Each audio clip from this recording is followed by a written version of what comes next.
What's up, guys? It's Matt Jackson and Clay Smith, and we are the Wash Bros.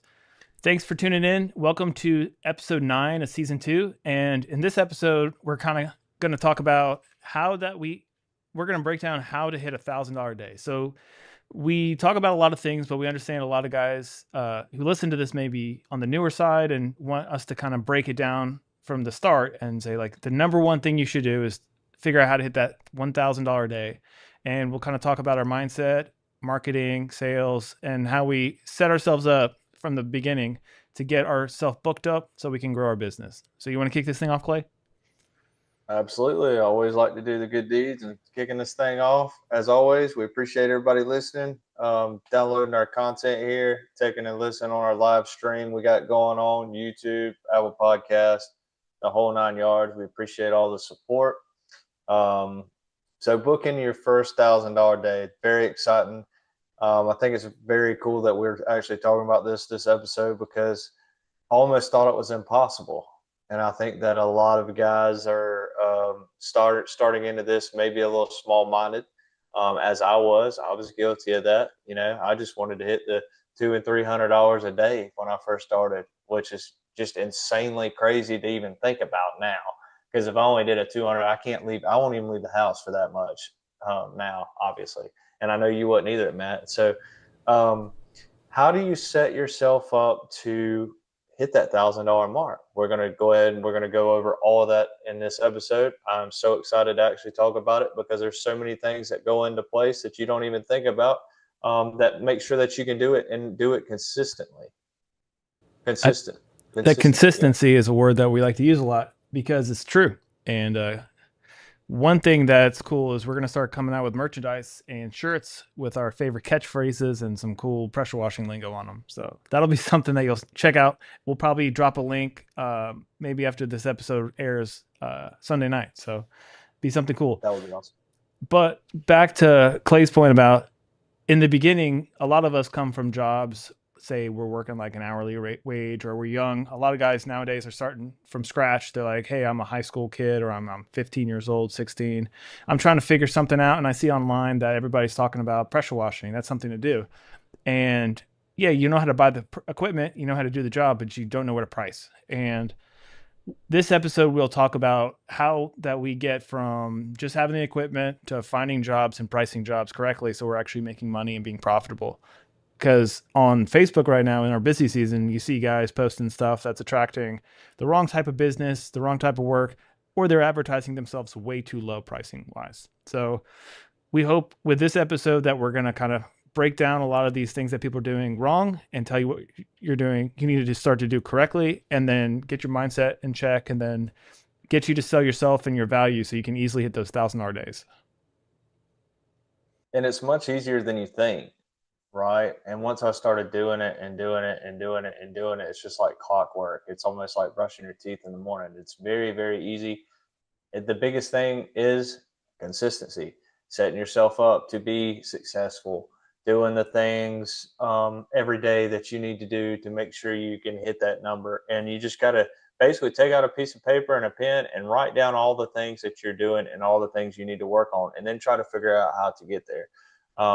And before we actually got on here tonight, I was actually looking, and I actually sent it to you, Matt, the $149 ad.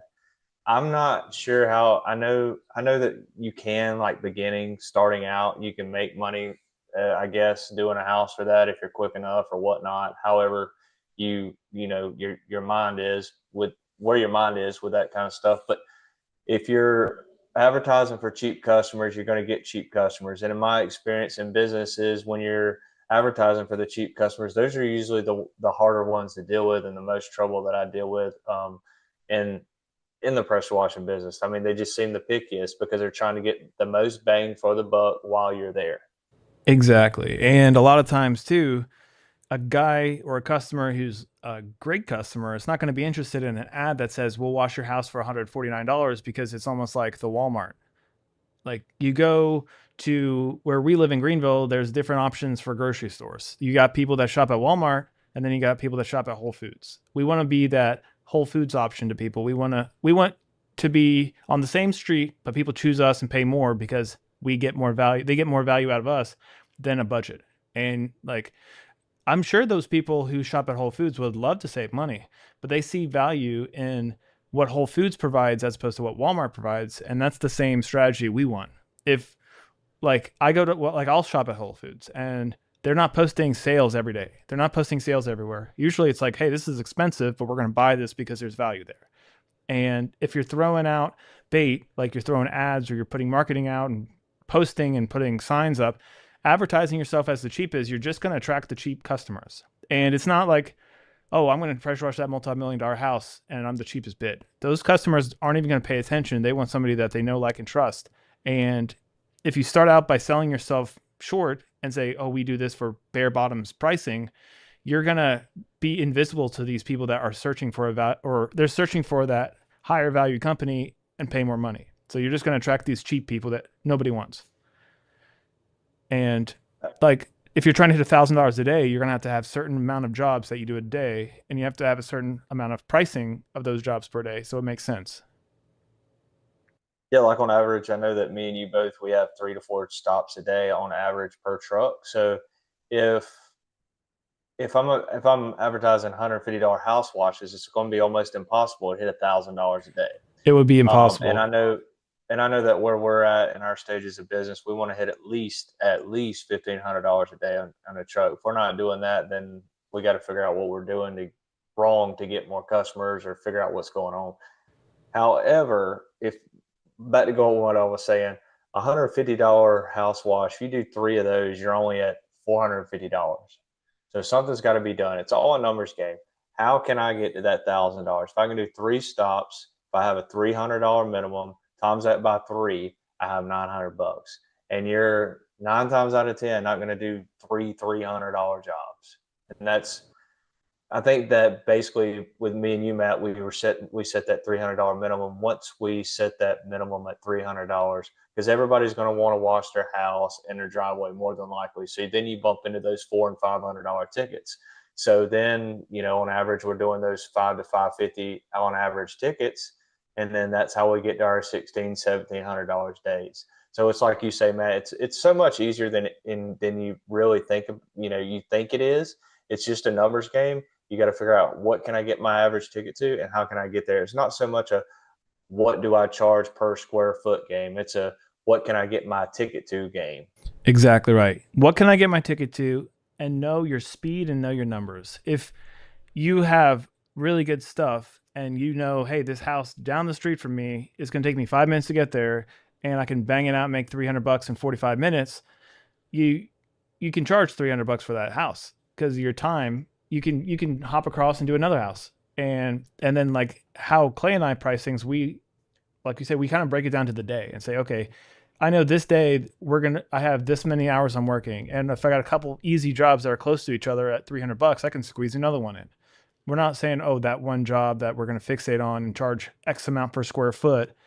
Like that's not the game to play.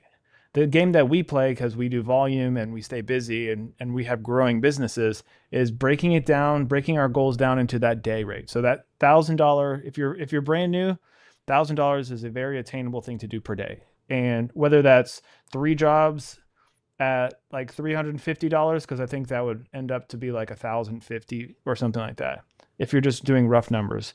So what we like to do, and I'll tell customers this, it's like, hey, we have a $300 minimum, like almost off the bat.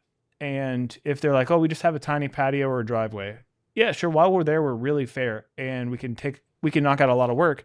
We just require like $300 minimum. And then they're like, oh, so how much is it to do this and this? So I'll take that $300 of just doing like their sidewalk and their driveway to, oh, we can do your house and that for like 450. And they're like, oh, that sounds fair. If 300 bucks just to do this, and then you're going to throw in my house for only an extra 150 bucks, that sounds real fair. We're not charging by the square foot. We're looking at the size of the home and say it's going to take us this much time for the total trip there. And that's how we're doing 450 bucks in like 2 hours. We're not sitting here trying to be like, oh, well, I got to charge this much per square foot. I got to charge this much for this.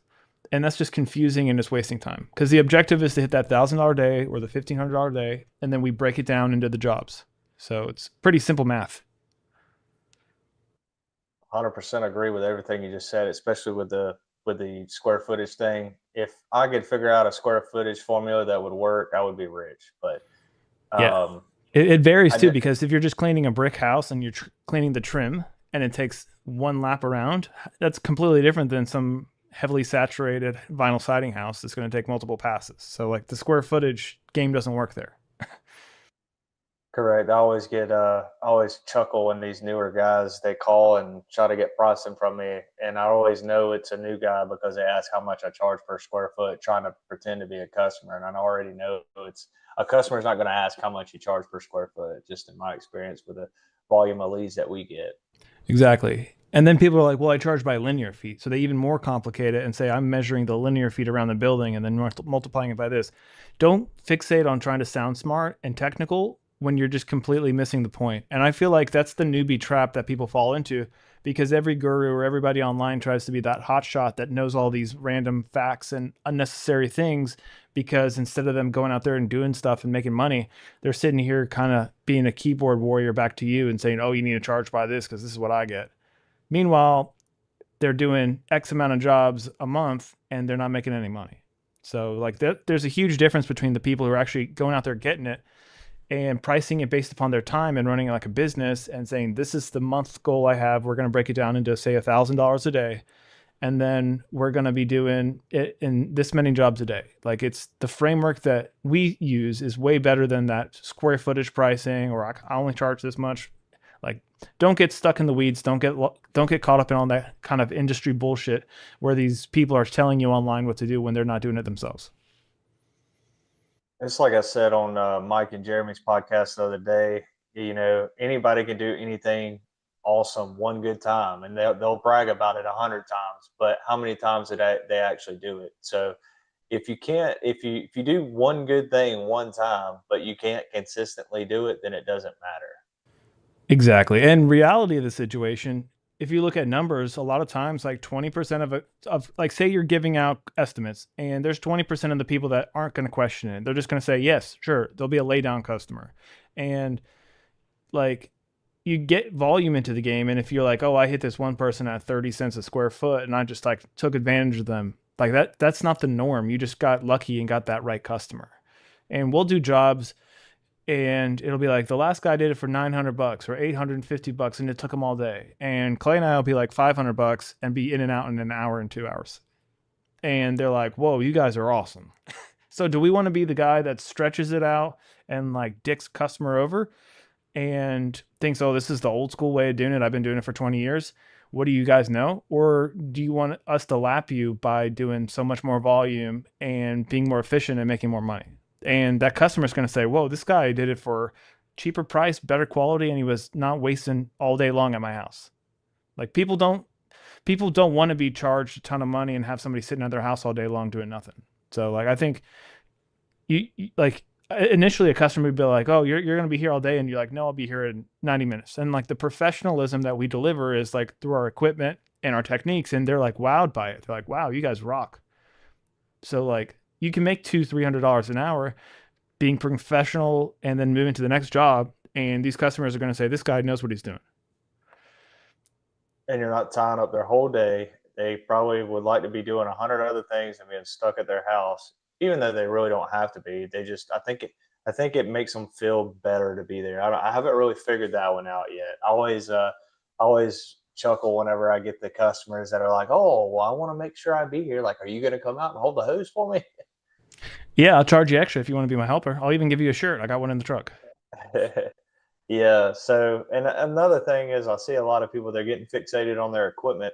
I'm freaking huge on keeping my equipment just the simplest as it can be. I don't want to have to pull out 3 or 4 different hoses to do 4 different things. I want to pull my water hose, hook it up to the house, turn my water on, greet the customer, do my walk around. I mean, I have my own little routine, walk around with a customer at the house and try to figure out what they're really concerned about, the heavy areas that really need attention, and then get to work. I mean, like I say, hook the water hose up, pull my pressure hose, start the pressure washer up, and go to town. And on average, I think that I'm in and out an hour to hour and a half on each stop, and that's how It, I'm able to knock out 5 to 6 jobs a day, if need be. If that's what it's going to take to get my thousand, my $1,500. yeah, and I don't think you have any complaints of being too fast or like not being enough attention to detail. If anything, these people probably give you a tip because they're like, this guy knows what he's doing, and they see your social media and they see your Google reviews and they say, this isn't some fluke. This guy does this all the time, and they respect that, and that's like the value that we build into our companies. Like, Yeah, I mean, I've worked very hard to make sure that our customers are confident when we show up, and they already, with our and me and you both, Matt, we that's how we brand ourselves. They feel like they know us when we show up and start cleaning at the house or whatnot. So, just feeling confident in what you do, and not being like, just that skittish guy showing up with a pressure washer, and you got to be confident when you show up to that customer's door and shake their hand, and know what you're talking about. exactly. And that's where you want to, and then this kind of circles back to the beginning of the podcast when we were talking about people advertising just to get work. And then their strategy is like, well, I just upsell. I'm the upsell guy. Well, if you're baiting a customer in at a low ticket, you're not really going to upsell them that successfully. And if you are, they're going to be pissed off. And that's not what we want. We don't want to start a relationship off bad from the start, and we don't want to complicate and make our day too long. Like we we pride ourselves in like efficiency and moving forward in like volume. And that's I think the name of the game in pressure washing. Everybody is trying to sell high tickets in this space, but I mean there's way too much competition for people to be like trying to rip everybody's head off at $1,500 a ticket and have enough work to make this a full-time gig. So like the shift in the industry is more towards the model that we're at, and it's leading by like pretty much showing up at somebody's house and being efficient, knocking it out, and then moving to the next one, not getting hung up on the details, not getting hung up on the nonsense. And you also don't want to attract the crappy customers, because like attracting the right customer from the start is the most important thing. I feel like you and I have very similar customers where they don't really balk at the price. And if they do, we instantly like shoot them down. We're like, sorry, call somebody else. Like we had a guy call us on local service ads today. Funny enough, Clay let me know. He's like, this guy just was trying to like beat me up on a $300 minimum. And then not even 5 minutes later, he called me because we were probably next in line on local service ad. And he kind of gives me the same spiel. And I was like, we don't move our truck for less than $300. Click. So like we do not want to say, okay, yes, sorry, sir. For 275, I'll come out and do whatever you need me to do. And then you get there and he's like, well, can you do that while you're at it? And then you're like, this is wasting my time, and he's not going to pay me for it. Yeah, they keep, in my experience, it's just exactly like what you said. You get out there and well, can you add this? Can you hit this while you're here? It's like, They try to get so much can you more get out my of you. furniture clean? No. Yeah, can you flip every one of these cushions over for me, and then flip them over on the other side when you're done with the one side after they dry out? Yeah, and it's very. I mean, it's so true. I mean, they're all the same way, and it blows my mind. It's almost like they get together and have a little group, and then they all do it to everybody. I don't know, I but they swear it's like all an want the same. it's an it's like a entitlement attitude of people who are kind of broke, and they think that, oh, these people need to like bend over for me to do work, and we cut that out from the start. We're like, absolutely not. Call somebody else. So you don't want to be attracting these types of people, because once you say, hey, we have like a $300 minimum, we have a minimum where if we book a job, we can hit that $1,000 day without too many stops. So like 3 or 4 stops. And then a lot of times, like we're saying, hey, if it's $300 for us to show up and do like that tiny driveway and little patio you were talking about, we can throw in that house for 450 in total, and that's a great deal. And for us, it's maybe an extra 30 minutes, and the customer thinks they got a rocking deal. So like, there's so much psychology that goes into the play of pricing, and it like a customer's not sitting here and saying, oh, well, you need to be at this much per square foot, or you need to be this, or you need to be at that. They're looking at it and saying, I can do that. That's fair. I don't want to do it. 450, 500, $600. That's cool with me. Like, that's how we price things and how we think. And if you're just starting out, you want to be selective in who you take on, because in the beginning, I was chasing these like $100 jobs, and then I'd be doing 4 jobs at $150 on these tiny little driveways. And then it'd be like, oh, I made $600 for a full day work. And it's like, you Yeah, can't ever get ahead because there's cost associated with that. So like this guy was running a Facebook ad for a $149 driveway or $149 house wash. Well, how much is he spending on his ads? Probably a minimum of $10 a day. How much does it cost for bleach? $5 a gallon. How much is gas? $3 a gallon. What is truck? What is insurance? What is his equipment? The guy's probably not making a penny. And it's easy to get caught up in revenue and miss out on your profit. And then a lot of these people are like, I don't have any money. I can't afford it. It's like, charge more. yeah, it's very it can be a tough business because everybody's wanting to do the pressure wash and stuff. But you set yourself up to be successful. Do the things, be consistent, do the things we tell you to do. You can be very, very successful. And one of the things that has helped, I know that's helped you, and I know that's helped me, and that kind of helps us be at the top of our market is the Google reviews. Um, if you haven't set up your Google My Business profile with Google Maps or however you go into your Google profile, make sure that you've set that up and set it up immediately because it may not make a difference right now, but in 2 to 3 years down the road, if you consistently get those reviews and you work on your profile and you do the proper things that you need to do, it's going to pay off. Because I can, we're on year 4 or 5. I feel like I've been doing this 20 years, but if you make sure that you do everything, you'll be like me and Matt. Matt's got almost 500. I'm trying to get to 400 Google reviews. And when they go and they start doing this price shopping crap or whatever they do, these customers, if they do it, 9 times out of 10, if you give them a fair price and you have the 3 or 400 Google reviews, they're more than likely going to go for you. Even if they do get a price from the guy that's only got 20 reviews, they're still probably going to go with you because you're still fairly priced, even if it is $50 more. I think there's been multiple times where somebody has said, hey, if you can lower it $50, or if you can drop your price $100, I'll go with you. And you say, no, we don't do that. And then they say, okay, well, we still want to go with you. Yep, just like And I had. And if you go to our Wash Bros group in Facebook, you'll be able to see that.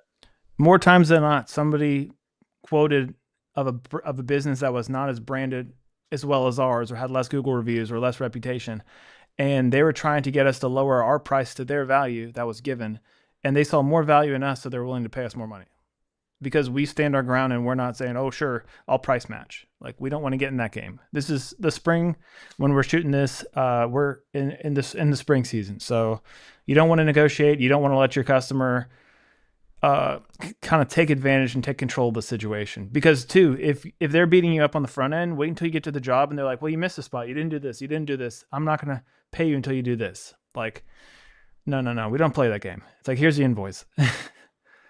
Yeah, those are definitely the worst. So like, the whole game is to know your worth. Say we want to hit $1,000 a day. That's a great starting point. I remember when I started this game part-time. So I had Monday through Friday to book Saturday and Sunday. And I would just do organic marketing at that point because I didn't have a lot of money. And I'd say, hey, if I can get 3 jobs or 4 jobs at 300 or 400 bucks, there's my Saturday and then there's my Sunday. I'm not over here trying to chase every opportunity just because, oh, 100 bucks, I'll drive here. 100 bucks, I'll drive there. Like, you quickly run out of time. And so it's a time game. Do a minimum of like 300 something bucks and then try to bang them out as fast as you can. Because like Clay says, like it's a volume game, and what you do catches up to you years down the road. Like Clay's really good on is like Google My Business stuff because of he's been consistent with it. And I've started to notice him popping up in areas where if I search pressure washing, like in a different area, like his name would start to show up in the map packs. And that's just because of the consistency, like he was saying. Yeah, you don't see results right away. It's so hard to get discouraged with that stuff. But in the long run, it really does pay off. Google is looking for the most active profile. Who is the most active? Who's getting the most reviews? Who's posting the most pictures? Who's writing the most descriptions? Whoever is the most active is who Google loves. And whoever is active, whoever is consistently active on their platform, and that's who they want because they know that you're going to take care of their customer, because at the end of the day it's their customer, it's not your customer, because they're going to Google to find pressure washing. So technically it's Google's customer, and Google wants that customer to return just like you want that customer to return to you. So boom. Absolutely. He just described Google's business model right there. If you're using Google as a search engine, you want trustworthy people. So they're going to make you have to do everything you possibly can in your power to be trustworthy, consistent, and predictable. So that way Google says this guy is the guy you need to hire, and Google doesn't say, "Oh yeah, this is somebody you need to hire." And then they hire you, they get mad, they say, "I'm never going to search anybody on Google again. That sucked." So, Absolutely, they'll go to Yahoo or wherever else they have search engines at. no doubt. But But but it's like you were saying earlier, the branding. If you don't have a brand, I know there's a lot of guys. I know there's a lot of guys in our area that are great washers, but they're just stuck in the old times. It's kind of like we talked about on the podcast with Jeremy and Mike the other day. They just have a whatever, just a basic logo. They have a pressure washer. They do a great job. They have a lot of customers in their notebook, but they don't really have a brand. It's just, you know, Andy and his Andy's pressure washing or whatever. There's not really a brand like C3 Wash Pros or Matt the Driveway Guy, or, you know, I don't know what other good names there are in the area, but you gotta build some value behind your brand. yeah, that I mean, if people see you investing in your brand, they're going to feel confident that you're going to invest in cleaning their home. It's a reflection, and they'll say, okay, well, if this guy has a magnet on the side of his truck and he doesn't care about marketing and branding his business, is he really going to be that good at cleaning my house? Is he going to have the best equipment? Is he going to care a lot, or is he going to be the cheap guy that I know I can hire him for cheap because he doesn't have a lot of expenses? Like, think of the psychology that you're putting out. Like, oh yeah, I have a trailer and a pressure washer. That's about it. Okay, you're gonna get cheap people because they're gonna go to you because they're gonna think they can get a deal, and that's not helping you out to hit these $1,000 days or consistent days where you can really grow your business. And in the beginning, it's like fill the schedule. How do you fill $1,000 day, and then how do you fill a 5 day week? That's the starting point. And you try to do it as in little amount of jobs as possible, but you don't want to charge too much where you're not closing a lot of jobs and you're not staying busy, but you don't want to do it too cheap where it's costing you money and it's costing you too much time where you can't hit that $1,000 goal. So it's a game, and variables of like branding and all that stuff all play a factor in it. So it's super important because before Clay had his truck wrapped and all that stuff and the skid in the back, I'm sure if he was treating customers like, oh, this is what we have, our minimum, this is what we're doing, they would be like, sorry, I'm going to go with somebody else. But now that he has this brand in check, people don't even question him. They say, cool, sign me up. You knock out a job in an hour and a half, they're going to say, that's great, here's 500 bucks. But back in the day, they would probably go around and make sure that you didn't just cut corners. I can personally vouch for that. The customer is much more confident. You know, you pull up with a nice clean truck with a wrap on it and some cool looking gadgets on the back of it. It's not really nothing fancy to me. I mean, it's just a professional, well put together skid, right? And when they see all that stuff, and they're like, okay, this guy's got the stuff. He's got what it takes to wash my house. And then, you know, I have this little thing where I walk up to ring the doorbell, wait for the customer. When I get the customer at the door, I immediately hand them a business card. They have all my information. They can stare at it. They can look me up further, do more research on me while I'm cleaning their house. And, you treat them like a professional. And once you do that, they feel more confident. There's nothing more than you want than a customer to not feel confident when you show up and show up with, you know, whatever you're showing up with, and then you're skittish, you're scared of the customer, you don't know how to socialize with the customer, you don't know how to talk to the customer. All you know how to do is pressure wash, which obviously that's what they hired you to do, but it goes a long ways if you know how to socialize, speak with the customer, know the proper verbiage, know how to speak with them, and then when it's complete, do your walk around with the customer, make sure they're happy, ask for that Google review, and then ask, hey, how would you like to pay today? Or however you do all that. We let our CRM handle all that because I feel like it's more professional doing it that way. But there's just so many small things that make the biggest difference. I agree. And if you're new and you're stressed out and worried about how do I clean this? How do I clean that? How do I figure out how to do oxidation removal? How do I do rust removal? Figure out how to soft wash, figure out how to surface clean, be as efficient as you can be, simplify it, and then charge appropriately. Don't gouge people. Don't get too fixated in the little things on charging. Say, this is what I need to do to make my daily goal of say $1,000. I need to charge this job $300 to $500, and I need to figure. And then instead of being too worried and trying to be too complicated with the technical, figure out how to be a smiling guy, how to be friendly, how to be a good guy carrying a conversation with the customer, make them feel like, oh, wow, there's a great service there. And that is going to go so much farther than if you're the technical guy. Because every time I hire employees, I don't hire them based on their pressure washing ability. If anything, I hire employees that have never pressure washed before, because usually the ones that have pressure washed think they know everything. And then you have to say, well, I'm hiring you to pressure wash. Obviously, you don't know a lot about pressure washing. So, like, I hire these guys who are good social, personal guys, nice guys, attention to detail. That's all that's required in this business to be successful. So don't get too worried if you don't know all the technical, if you don't know, oh, how am I going to do this? How am I going to do that? Simplify it. You spray bleach, you spray water on a house, you get the green away, you hit it with a surface cleaner. $300. Multiply that 3 to 4 times, there's your $1,000 day. And like, it's a simple game, a simple business, but again, it's a people business. And people get stuck up in the nuances and the nonsense, and they kind of miss the point of it. And that's like a mistake I see newbies make, where they just overcomplicate stuff. And like my employee, he's Ryan, he's been with me 2 years, and I think he's washed 1,200 homes. So like, he didn't know anything about pressure washing. He knows how to pressure wash, and he does a great job doing it. But more importantly, customers love him. And that's what you guys want to be when somebody shows up. When you show up to somebody's house, you want to be like, wow, that guy's great. He spent 5 minutes talking to me. He's a great guy. He cares about my job. I had a pest control guy here today at my house. I don't care what he did. He just sprayed stuff out of a pump sprayer, and then he put some granules in my yard. But he was friendly, upbeat, cool. Seemed like he knew what he was doing. He left in 10 minutes. Did what he did do any technical thing to my house? I don't know. But the experience was great, so I give him a 5-star. And that's like the objective that we want to have with our business.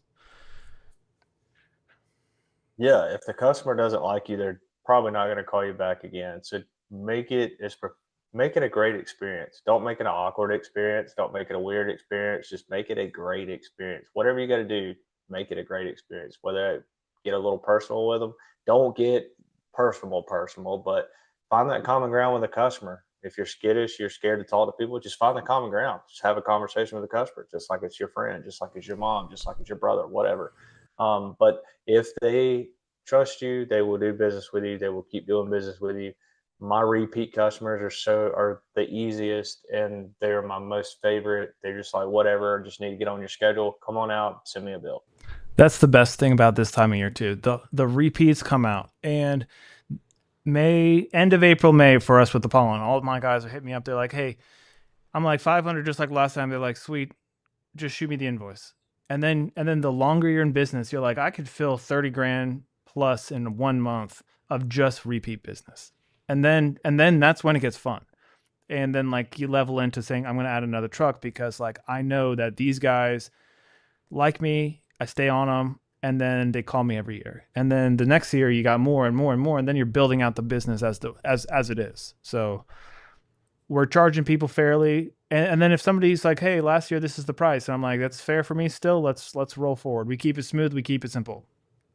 And you And know it's going to be clean from the previous year, so that's another huge thing too. The first it time, saves like, you because like time. my employee has cleaned houses and he's starting to see the repeats because it's like year 2, year 3, and he's like, the first time I cleaned it, it was filthy. But since we were fair and they liked us, they used us at a more frequent level where we're almost cleaning it every other year. And the second time we go out, we're like spraying a little bit of algae slash dirt off the house versus like And some super baked cobwebs. on stuff. Yeah. So he's like, it takes half the time because the house is in maintenance mode as opposed to like the first cleaning. And that And just another big thing is knowing your area. You need to know your area as far as geographically. I hope I said that the right way. You need to know the map of your area. Be very familiar with the travel time, and I think that plays a big role because if you're trying to hit 4 or 5 jobs and you got them all throughout your whole area in different spots, then you're going to be working all day. Yep, I've knocked out jobs that were like within 10 miles of each other, and I'm done by 2 o'clock. And then other days where I'm going from Simpsonville to 30 minutes away to back to Simpsonville, you're like, I spent 3 hours of the day driving. So Been like, there, done that, and you have to learn the hard way sometimes. create a bread route. Create a route of saying this day I'm on this side of town. I'm not going to go within like I'm going to try to stay within like a 10 mile radius. That way I'm not killing myself here. 100%. Because obviously you can do 3 or 4 jobs right close to each other in half the time that you can do 3 or 4 jobs all over the place. Exactly. So, the point of this episode is time is money. Break down how much you want to make into how many jobs you need and then price those jobs accordingly. So, simple game. We're at the 35 minute mark. You got any closing statements you want to make, Clay? No, just wash on. If you have any questions, reach out to us. We have a lot of good stuff in the work, a lot of cool stuff in the works. I'm very excited about the stuff that we do have planned and coming forward. Make sure you're downloading the episodes. If you just now listen to the newer episodes, make sure you go back and listen to the older episodes. Figure out where we came from. It's like watching a series. Go back to the first and just follow our whole journey. That way, you got an idea of what we've been through this whole time. You learn on the way. You can Exactly. go you can go from back in our early stages, but make sure you go to Facebook. Go join our Wash Bros group on Facebook. It's the Wash Bros, and then follow the Wash Bros podcast, and then Spotify, Apple Podcasts, YouTube. And then you can follow me on Facebook, Clay Smith, or you can follow Matt on Facebook, Matthew Jackson. Yep. And if you guys reach out to us and you're like, hey, I don't know where to start, can you help me? How do I get business? How do I start marketing? Start at episode 1. I know that sounds cliche, but it's not lazy on our end. Like, if you don't have enough information to ask specific questions of, like, I'm doing this, I need help with this, I'm stuck here, like, you need more learning, and more learning comes with just starting from scratch and listening to the first episode of the Wash Bros. Like, we literally document our journey, and throughout our discussions with each other, we've helped each other learn, and we've helped each other. Like, Clay says something on a podcast, I've implemented it, and then I'm like, oh, that actually worked. Like, sometimes you need to hear something 10 different times before it clicks, and this is a great platform because you can listen to us going back and forth for the last couple of years and saying something, and one time it may click, and then you say, oh, I'm going to do that, and then boom, you make an extra $20,000 a year. It's pretty cool what you guys can do if you just listen and implement. Yeah, I mean, a lot of people pay big money for a lot of the knowledge that we're putting out. It's some very good stuff. If my biggest thing is if you're not taking the time to listen, I mean, because all it is putting an earbud butt in while you're working or whatever.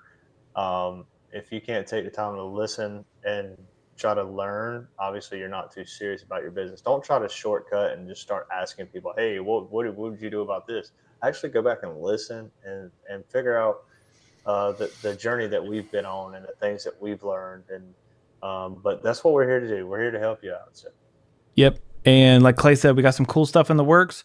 We're putting together some content. You guys want the PDF version of the no pressure pressure washing book I have on Amazon. I also have there's an audiobook on there on Audible for free if you guys have Audible.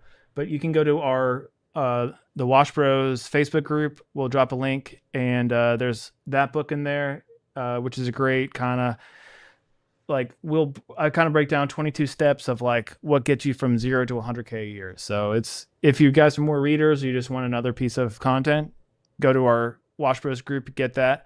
We're also going to drop some merch soon, so I'm working on like print on demand shirts, which will be super cool. So we're going to try to really get this out here and have fun with people, and who doesn't want a wash shirt? So stay tuned. yeah, yep. Stay tuned. We'll give you some more information here shortly.